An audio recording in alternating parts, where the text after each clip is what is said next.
Stock market में बहुत सारे स्कैम्स हो चुके हैं अभी तक, और इन स्कैम्स में जो सबसे ज्यादा किसी ट्रिक का इस्तेमाल किया जाता है वो है पंप एंड डंप। आज के इस वीडियो में हम बात करेंगे पंप एंड डंप स्कैम क्या है और क्या इस तरीके से स्कैम करना बहुत इजी है। कुछ famous pump and dump scams की बात करेंगे एंड बात करेंगे कि क्या ऐसे स्कैम्स फ्यूचर में भी पॉसिबल हैं। Chapter 1, what is pump and dump. Pump and dump का सीधा मतलब है किसी शेयर का प्राइस फॉल्स तरीके से हद से ज्यादा बढ़ा देना और फिर अपने शेयर्स बेचकर निकल जाना, उसे डंप कर देना और बहुत सारा मुनाफा कमा लेना। अभी ये होता कैसे है इसे समझते हैं। यूं समझ लो इसके दो इनिंग्स होते हैं। पहला इनिंग होता है पंप, यानी प्रमोटर या लार्ज इन्वेस्टर किसी पार्टिकुलर स्टॉक को उठाते हैं और मार्केट को ये बिलीव करवा देते हैं कि ये पार्टिकुलर स्टॉक बहुत वैल्यूएबल है। अब इसके लिए वो फेक न्यूज और फॉल्स इंफॉर्मेशन फैलाते हैं मार्केट में। अब इसके साथ ही लार्ज अमाउंट में उस स्टॉक के चीप शेयर्स बाय करके होल्ड कर लेते हैं। अब जब लोग देखते हैं कि कंपनी को लेकर अच्छे न्यूज आ रहे हैं और लार्ज इन्वेस्टर्स इसमें इन्वेस्ट कर रहे हैं तो लोग उसमें धड़ाधड़ इन्वेस्ट करने लग जाते हैं एंड डेफिनेटली अचानक उसका डिमांड बढ़ने लगता है और जैसे ही डिमांड बढ़ता है उस शेयर का प्राइस भी बढ़ने लगता है। जैसे उस शेयर का प्राइस पीक पर चला जाता है, प्रमोटर्स अपना सेकेंड फेज यानी सेकेंड इनिंग स्टार्ट करते हैं जिसको बोलते हैं द डंप। यहाँ प्रमोटर्स अपने बहुत सारे स्टॉक्स को हाई प्राइस पर बेच देते हैं और बहुत भारी मात्रा में मुनाफा कमाते हैं। अब चूंकि अचानक इतने सारे शेयर्स बेच दिए गए, उस शेयर का प्राइस अचानक से गिरने लगता है और बाकी इन्वेस्टर्स जिन्होंने ये बिलीव किया था कि इस पार्टिकुलर स्टॉक से मुझे प्रॉफिट होगा, वो स्टॉक उनको बहुत ज्यादा लॉस में लेकर चली जाती है। जब मार्केट में उस शेयर का प्राइस गिरने लगता है तो लोग ये सोचते हैं कि ये एक टेम्पररी फॉल है, लेकिन उनको समझ नहीं आता कि यार उनके साथ स्कैम हो गया। जनरली पंप एंड डंप के लिए पेनी स्टॉक्स को उठाया जाता है क्योंकि उसका प्राइस जो है बहुत कम होता है और उसको इन्फ्लेट करना बहुत आसान होता है, जबकि लार्ज कैप स्टॉक्स को इन्फ्लेट करना बहुत ज्यादा मुश्किल होता है, उसके लिए बहुत सारा पैसा चाहिए। Chapter 2, examples of pump and dump. Harshad Mehta scam तो आपने सुना ही होगा। वो अपने इन्फ्लुएंस का इस्तेमाल करता था बैंकिंग इंडस्ट्री में, बैंक से बहुत सारा पैसा लेता था और उन बहुत सारे पैसों से किसी पार्टिकुलर कंपनी का शेयर बाय कर लेता था और उसके साथ उस स्टॉक को लेकर मार्केट में फॉल्स रूमर फैला देता था कि ये स्टॉक बहुत बढ़िया है और साथ में मैनिपुलेटिव ट्रेडिंग वॉल्यूम्स भी क्रिएट कर देता था। अब अचानक इन सब रीजंस की वजह से ना शेयर का प्राइस रॉकेट की तरह भागने लगता था। एकदम पीक पर जब चला जाता था तब हर्षद भैया अपने शेयर्स को बेच देते थे और बहुत सारा मुनाफा कमाकर निकल जाते थे। हर्षद मेहता ने बहुत सारे companies like ACC, Videocon, Reliance industries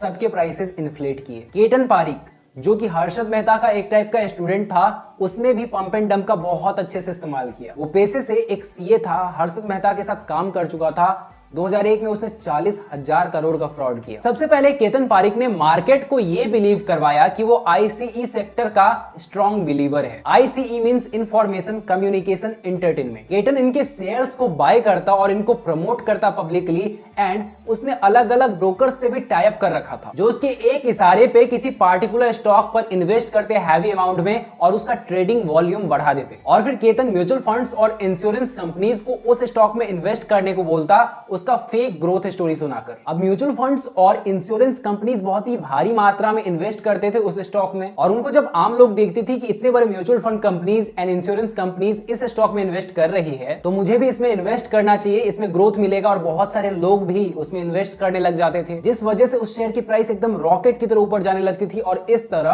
Ketan Pareek stocks को पंप करता था। केतन पारिक अब इन सब चीजों की वजह से बहुत बड़ा बन चुका था, इसलिए उसने अब सेकंड टाइप का स्कैम शुरू किया, इससे भी बड़ा स्कैम। अब वो बैंक्स में अपना इन्फ्लुएंस दिखाकर उनसे पैसे लेने शुरू किए। पहले वो बैंक का शेयर बाय करता उनका कॉन्फिडेंस जीतने के लिए, फिर वो बैंक से हैवी अमाउंट में पैसे लेता जो कि आम लोगों के बचाए हुए पैसे थे और उसके बाद वो उन पैसों का इस्तेमाल करता था स्टॉक प्राइसेस मैनिपुलेट करने के लिए। उसका स्कैम तब पकड़ा गया जब बैंक ऑफ इंडिया के मुंबई ब्रांच ने कहा कि केतन पारिक ने हमें 137 करोड़ का चूना लगा दिया। लेकिन अब आपके दिमाग में आ रहा होगा कि यार बैंक्स इनको इतना पैसा क्यों दे देती है। सिंपल सा कॉन्सेप्ट है, बैंक्स को चाहिए रिटर्न। आपको क्या लगता है आपने जो पैसा अपने अकाउंट में रखा है वो क्या रखा रहता है? नहीं, बैंक्स इन पैसों का इस्तेमाल बिजनेस, कार, हाउस इन सब के लिए लोन देने के लिए करती है। चैप्टर 3, क्या ऐसे स्कैम्स फ्यूचर में भी हो सकते हैं? पंप एंड डंप के पीछे लूप फॉल्स तो होता ही है, लेकिन इसके पीछे साइकोलॉजी भी काम करती है। ये बात एकदम फिक्स है कि पंप एंड डंप तभी हो सकता है जब रिटेल इन्वेस्टर्स किसी स्टॉक में इन्वेस्ट करना शुरू कर दें और इसके लिए ही प्रमोटर्स किसी स्टॉक को पंप करते हैं, उसके बारे में गलत गलत न्यूज फैलाते हैं। जब रिटेल इन्वेस्टर्स किसी स्टॉक को ऊपर जाते देखते हैं तो वो उसमें इन्वेस्ट करने क्यों लगते हैं? तो इसमें इसके पीछे का साइकोलॉजी है फोमो,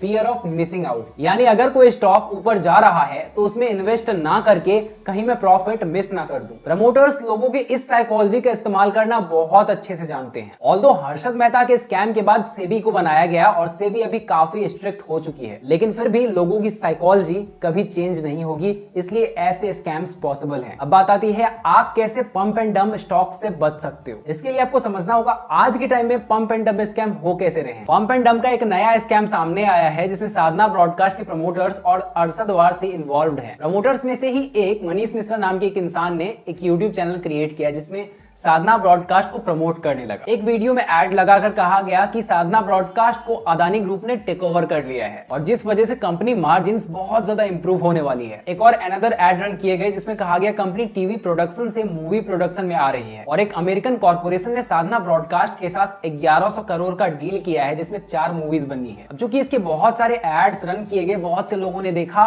और इसमें इन्वेस्ट करना शुरू कर दिया और जब प्राइस ऊपर गई तो प्रमोटर्स ने डंप कर दिया शेयर को। सेबी ने इस फ्रॉड को पकड़ा है। बॉलीवुड एक्टर अरशद वारसी का भी इन्वॉल्वमेंट है इसमें, ऐसा माना जा रहा है। वो कैसे इन्वॉल्व थे? उन्होंने और उनकी वाइफ ने भी बहुत सारे शेयर्स खरीदे थे और उन्होंने डंप कर दिया फिर बाद में। इन लोगों को वॉल्यूम क्रिएटर्स के रूप में देखा जा रहा है और इसीलिए अरशद वारसी और इस स्कैम से रिलेटेड जितने भी लोग थे उनको स्टॉक मार्केट में सेबी ने बैन कर दिया है। Well pump and dump illegal है, लेकिन फिर भी ये होता है। इसका सबसे बड़ा जो रीजन है, लोग मार्केट में क्विक मनी कमाना चाहते हैं और लैक ऑफ मार्केट नॉलेज है, एंड जिस वजह से ऐसे स्कैम्स बार बार होते हैं। कंक्लूजन आप ये समझ लो कि अगर इंसान क्विक मनी कमाने के पीछे ना भागे तो डेफिनेटली ऐसे स्कैम्स को बहुत ही इजीली रोका जा सकता है। आई होप आपको वीडियो समझ आ गई होगी। वीडियो अगर आपको पसंद आई है तो फटाक से एक लाइक करें। ऐसे ही अमेजिंग वीडियोस देखने के लिए आप हमारे चैनल को सब्सक्राइब कर सकते हो। ये वीडियोस आपके लिए फ्री हैं, लेकिन हमें बनाने में काफी मेहनत लगती है, तो हम आपसे रिक्वेस्ट करते हैं कि हमें सब्सक्राइब करके हमें सपोर्ट करें। What girls wants from marriage, अगर आप इस पर वीडियो देखना चाहते हो तो आप इस पर टैप करके वीडियो देख सकते हो और इस वीडियो को ज्यादा से ज्यादा शेयर करें। Thanks for watching guys, love you.